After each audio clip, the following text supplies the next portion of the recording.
Mesdames, Messieurs, merci de nous choisir pour vous informer. Les titres de ce journal. Kinshasa et Bruxelles, les choses ne semblent pas s'améliorer. Bertrand Cambridge, ambassadeur belge à Kinshasa, a été rappelé pour consultation à Bruxelles. Même si la représentation belge de Kinshasa refuse de commenter sur ce rappel brusque, l'on croit savoir que cela fait suite à la cessation de la coopération d'État à État par la Belgique, mais aussi l'annonce de la fermeture de la maison Schengen à Kinshasa par le gouvernement congolais. Et puis la police nationale congolaise a retrouvé ce mardi le criminel en fuite Etisala Aïka Jean-Pierre, l'un des bandits qui a participé aux échanges de tirs avec la police dans la commune de Bandalungwa le dimanche dernier. La PNC remercie la population pour sa collaboration. L'actualité en dehors de nos frontières, la situation est confuse au Kenya. Depuis la matinée de ce mardi 30 janvier, des milliers de personnes sont rassemblées au parc Uhuru à Nairobi pour investir Raila Odinga, président du Kenya, malgré sa défaite électorale du 26 octobre dernier. Déjà, 3 chaînes de télévision qui retransmettaient en direct l'événement ont vu leur signal être coupé. Que Raila Odinga prête serment ou pas, Uhuru Kenyatta reste jusque-là le président de la République du Kenya.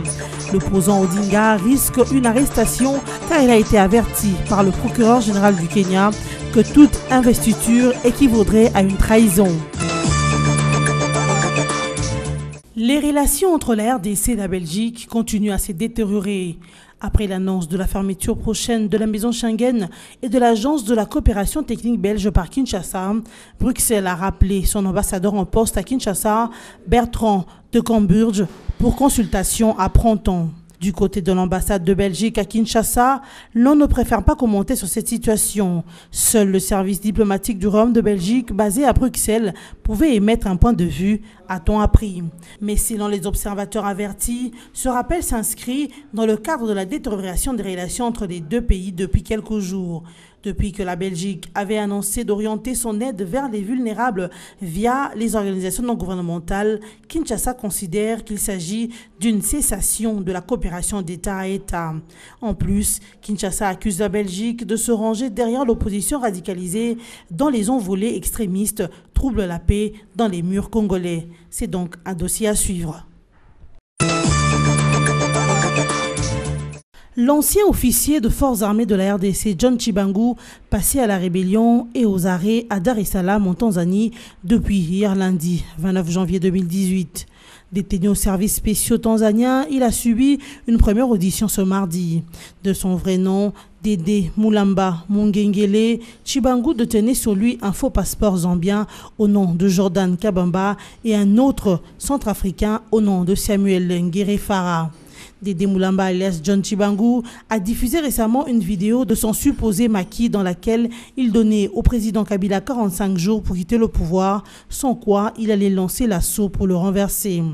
Commandant adjoint et chef d'état-major de la 4e région militaire à Kananga, Chibangu avait fait défection de l'armée en 2012 pour, dans un premier temps, contester les résultats des élections de 2011 et ensuite se constituer un mouvement politico-militaire, le FPCCD, en vue de conquérir le pouvoir par les armes. Mais l'homme traîne une réputation sulfureuse au sein de la diaspora congolaise par ses pratiques d'anarque sous prétexte de lever les fonds pour sa lutte armée. John Chibangu, qui s'est bombardé le grade de lieutenant général, écume aussi des pays comme la Centrafrique, le Sud-Soudan, la Zambie, la Tanzanie, l'Ouganda et le Kenya, où il s'adonne au faux monnayage et au trafic des minerais.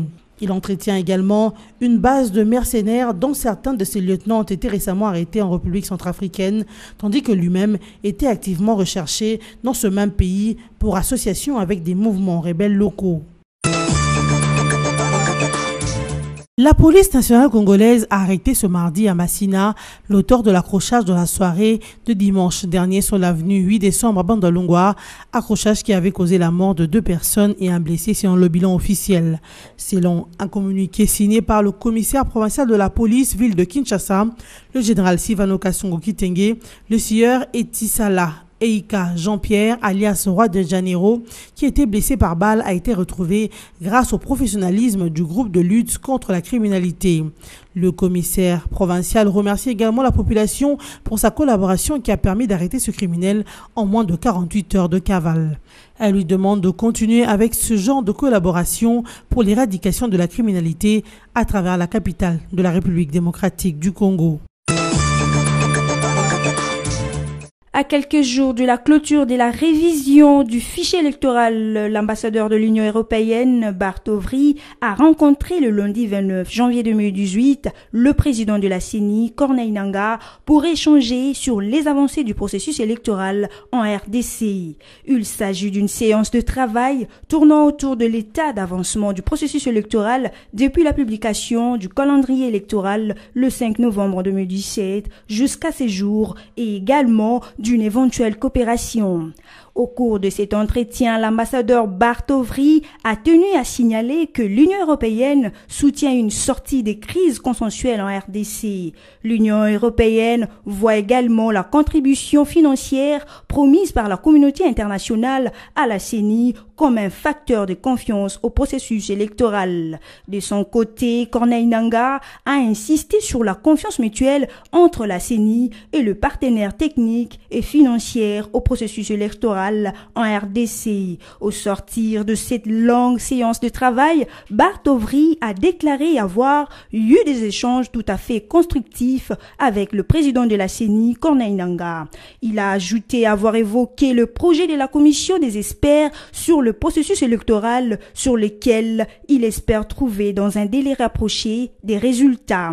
Le tout pour assurer des élections démocratiques et apaisées en RDC. La division provinciale de la santé du Sud-Kivu a annoncé officiellement le lancement d'une campagne de vaccination de riposte contre la rougeole pour les enfants de 6 mois à 10 ans. À partir de ce mardi 30 janvier jusqu'au samedi 3 février 2018, les enfants de cette partie du pays seront vaccinés dans les zones de santé d'Ibanda à Bukavu, Kitutu dans les territoires de Mwenga, Kolela, Lilungu et Mulungu dans les territoires de Shabunda.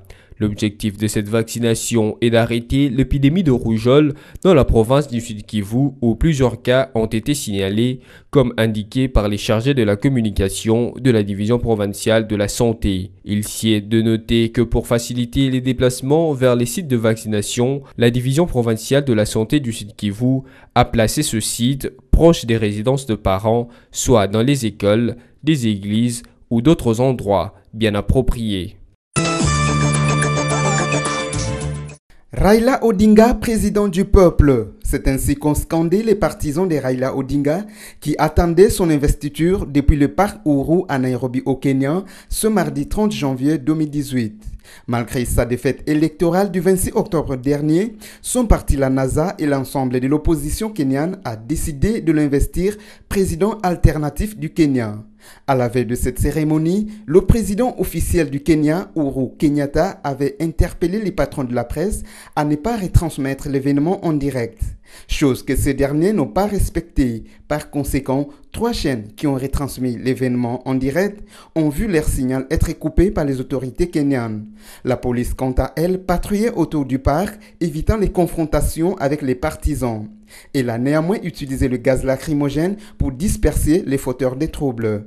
Depuis son boycottage de l'élection d'octobre 2017, la NASA, parti d'Odinga, a eu pour stratégie de contester la légitimité du président Kenyatta. Ce, en cherchant à créer des structures du gouvernement parallèles, notamment des assemblées du peuple. Et l'investiture de l'opposant vient couronner ces stratégies interdites par la loi. Le procureur général du Kenya, Gitu Muigai, avait pourtant averti le mois dernier que toute investiture équivaudrait à une trahison, ce qui soulève déjà la possibilité d'une arrestation de Raila Odinga. Wait and see. Mesdames et messieurs, place à présent au rappel de principaux titres. Kinshasa et Bruxelles, les choses ne semblent pas s'améliorer. Bertrand Cambridge, ambassadeur belge à Kinshasa, a été rappelé pour consultation à Bruxelles. Même si la représentation belge de Kinshasa refuse de commenter sur ce rappel brusque, l'on croit savoir que cela fait suite à la cessation de la coopération d'État à État par la Belgique, mais aussi l'annonce de la fermeture de la maison Schengen à Kinshasa par le gouvernement congolais. Et puis la police nationale congolaise a retrouvé ce mardi le criminel en fuite Etisala Aïka Jean-Pierre, l'un des bandits qui a participé aux échanges de tirs avec la police dans la commune de Bandalungwa le dimanche dernier. La PNC remercie la population pour sa collaboration. L'actualité en dehors de nos frontières, la situation est confuse au Kenya. Depuis la matinée de ce mardi 30 janvier, des milliers de personnes sont rassemblées au parc Uhuru à Nairobi pour investir Raila Odinga, président du Kenya, malgré sa défaite électorale du 26 octobre dernier. Déjà, 3 chaînes de télévision qui retransmettaient en direct l'événement ont vu leur signal être coupé. Que Raila Odinga prête serment ou pas, Uhuru Kenyatta reste jusque-là le président de la République du Kenya. L'opposant Odinga risque une arrestation car il a été averti par le procureur général du Kenya que toute investiture équivaudrait à une trahison. Ainsi se termine ce journal. Merci de nous avoir suivis.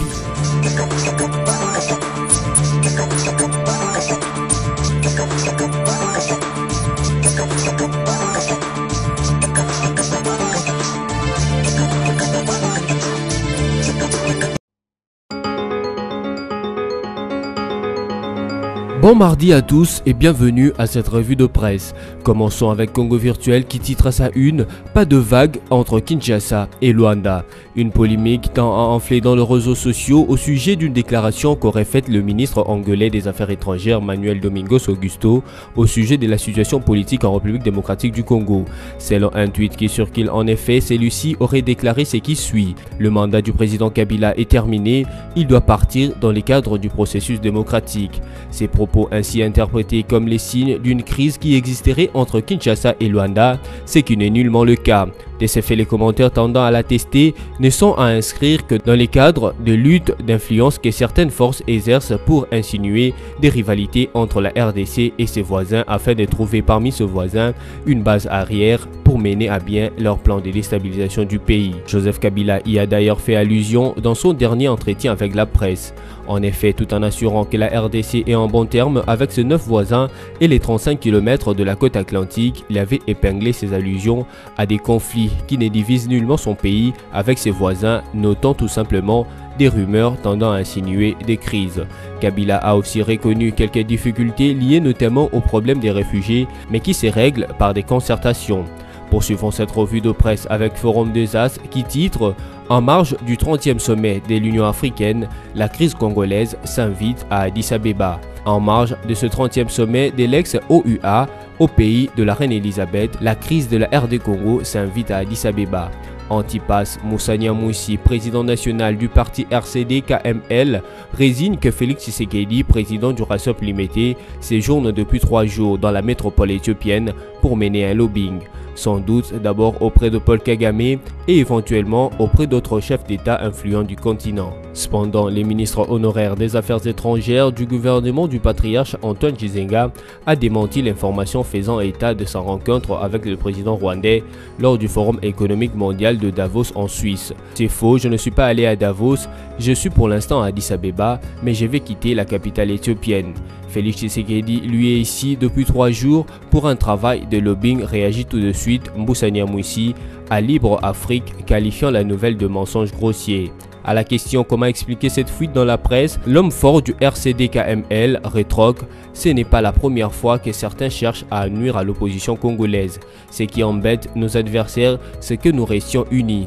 Mais le pouvoir de Kinshasa est trop heureux de pouvoir faire circuler cette fausse information pour nuire à l'opposition politique. » Toutefois, il souligne que le président Kagame est un homme important. Enfin, bouclons cette revue de presse avec Okapi.net qui écrit « Frais académiques en RDC, le taux d'échange fixé à 900 francs congolais pour $1 américain ». Le taux de change retenu pour les frais académiques dans les universités et les instituts supérieurs publics de la République démocratique du Congo est de 900 francs congolais pour $1 américain. Le ministre de l'Enseignement supérieur et universitaire Steve Mbekay a annoncé cette mesure lundi 29 janvier en conférence de presse à Kinshasa.